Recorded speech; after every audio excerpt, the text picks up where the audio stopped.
बालेन्द्र शाह। नेपालको सार्वभौम सत्ता र राजकीय सत्ता नेपालको सार्वभौम सत्ता र राजकीय सत्ता नेपाली जनतामा निहित रहेको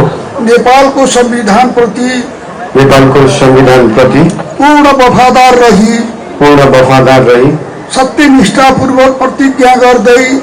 सत्यनिष्ठापूर्वक प्रतिज्ञा गर्दै ईश्वर देश र जनताको नाममा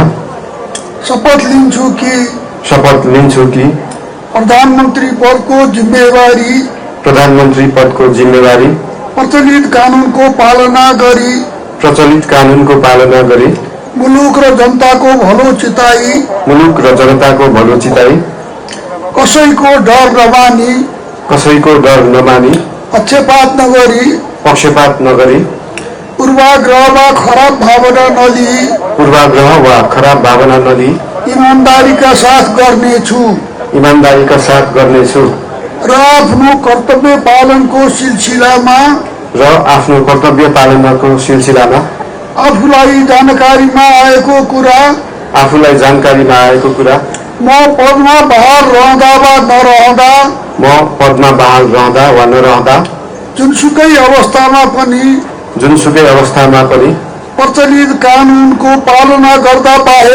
प्रचलित कानूनको पालना गर्दा बाहेक अरू अवस्थामा कुनै किसिमबाट पनि प्रकट वा संकेत गर्ने छैन। धन्यवाद।